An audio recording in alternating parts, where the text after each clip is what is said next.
नमस्कार मित्रांनो, मी रोहित. महाराष्ट्राच्या राजकारणामध्ये सध्या एक मोठ्या घटनेची चर्चा आहे. एक असं वादळ ज्यानं पवार कुटुंबाची आणि राज्याची समीकरणं बदलून टाकलीत. हो, आपण बोलतोय अजित पवार यांच्या दुःखद निधन. दुःखद निधन 28 जानेवारी 2026 रोजी झालं. या निधनानंतर रिक्त ज्या झालेली जागा होती त्या जागेवरती म्हणजेच आपण बोलतोय की डेप्युटी सीएम ऑफ महाराष्ट्र या जागेवरती सुनित्रा अजित पवार यांच्या उपमुख्यमंत्री पदावर होणाऱ्या नियुक्तीबद्दल. अजित पवारांसह 6 जणांचा या विमान अपघातात मृत्यू झाल्याची माहिती समोर आली आहे. उपमुख्यमंत्री अजित पवारांसह 6 जणांचा मृत्यू या भीषण विमान अपघातात झालेला आहे. डीजीसीए कडून ही माहिती देण्यात आलेली आहे. 6 जणांचा मृत्यू या विमान अपघातात झालेला आहे. मोठा विमान अपघात.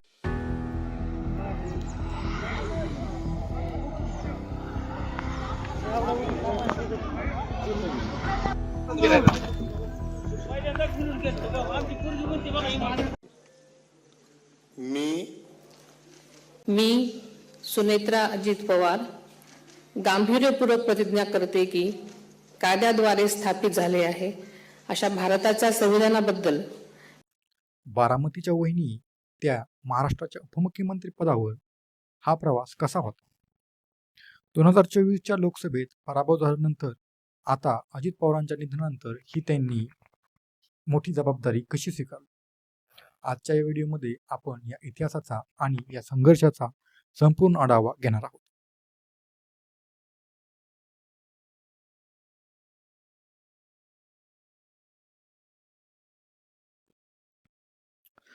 ऑक्टोबर 1963 रोजी धाराशिव म्हणजेच पूर्वीचे उस्मानाबाद जिल्ह्यामध्ये सुनित्रा पवार यांचा जन्म झाला.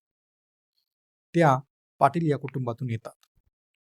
त्यांचे वडील बाजीराव पाटील हे स्थानिक नेते होते आणि त्यांचे भाऊ पद्मसिंह बाजीराव पाटील हे 1980च्या दशकात राजकारणात खूप मोठा चेहरा होते. ते शरद पवारांच्या जवळचे मानले जायचे.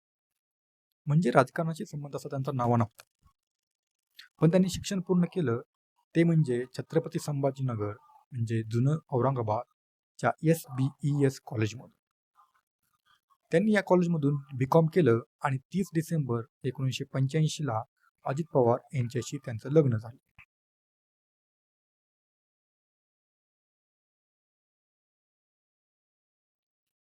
राजकारणापासून दूर त्या समाजकारणात सक्रिय होत्या. लग्नानंतर अनेक वर्ष त्यांनी राजकारणाऐवजी समाजकारणी आणि उद्योगावर लक्ष केंद्रित केले. बऱ्याचदा त्या अजित पवारांच्या सावलीत राहिल्या. पण बारामतीमध्ये त्यांना वहिनी म्हणून ओळख मिळाली. टेक्स्टाईल पार्क बारामती या ठिकाणी टेक्स्टाईल पार्कच्या अध्यक्षा म्हणून त्यांनी हजारो महिलांना रोजगाराशी जोडले. तर थोडक्यात एवढं हेच की ज्या आपल्या सुनेत्रा पवार होत्या त्या राजकारणाशी दूर होत्या आणि ज्या समाजकार्यानं आहे त्या समाजकार्यामध्ये ऍक्टिव्ह होत्या. त्यांनी पर्यावरणाशी रिलेटेड सुद्धा काही कामं केली.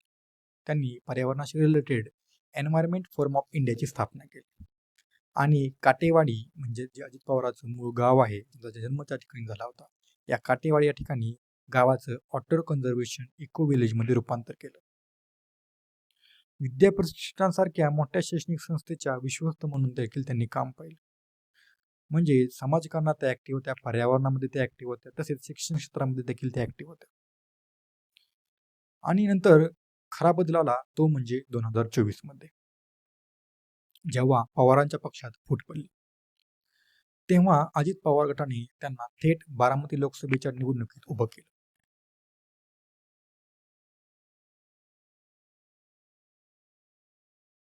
विरुद्ध कोण होतं? नणंद सुप्रिया सुळे. ही लढाई पवार विरुद्ध पवार अशी होती. सुनेत्रा वहिनींनी खूप मेहनत घेतली पण त्या निवडणुकीत त्यांचा पराभव झाला. पण त्यांनी हार मानली नाही. त्यानंतर जून 2024 मध्ये प्रफुल्ल पटेल यांच्या राजीनाम्यानंतर त्यांना राज्यसभेवर पाठवण्यात आलं आणि त्या राजकारणामध्ये ऍक्टिव्ह झाले.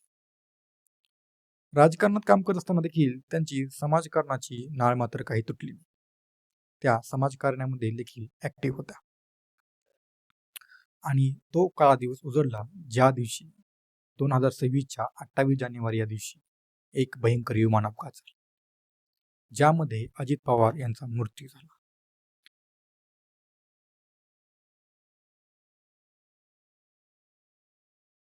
हे केवळ कुटुंबासाठी नव्हे तर महाराष्ट्राच्या राजकारणासाठी एक मोठा धक्काच होता. अजितदादांच्या निधनानंतर पक्ष आणि कंटिन्युटी ठेवून ठेवण्यासाठी पक्षातर्फे सुनेत्रा पवार यांच्या नावाची मागणी जोर धरू लागली. 31 जानेवारी 2026 रोजी अवघ्या 3 दिवसातच त्यांना एनसीपी अजित पवार गट विधिमंडळ पक्षनेते म्हणून निवडण्यात आले आणि त्यांनी महाराष्ट्राच्या पहिल्या महिला उपमुख्यमंत्री म्हणून शपथ घेतली.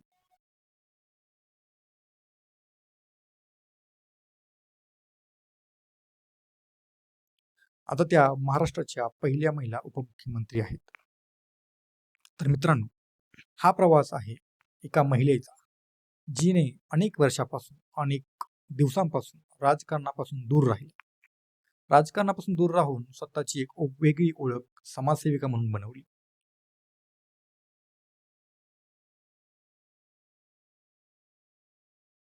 आणि एका मोठ्या कौटुंबिक आणि राजकीय शोकांतिकेनंतर थेट राज्याच्या सर्वोच्च पदावर म्हणजेच उपमुख्यमंत्री पदावर पोहोचल्या. आता प्रश्न असा आहे की अजित पवारांचा हा जो वारसा आहे त्या कशा चालवतात? पक्ष आणि घड्याळ चिन्ह यापुढे त्या कसं सांभाळतात? तुम्हाला काय वाटतं? सुनेत्रा पवारांची उपमुख्यमंत्री म्हणून निवड योग्य आहे का? कमेंट्समध्ये आम्हाला नक्की सांगा. आणि जर तुम्हाला हा व्हिडिओ आवडला असेल तर लाईक करा आणि शेअर करा. जय हिंद.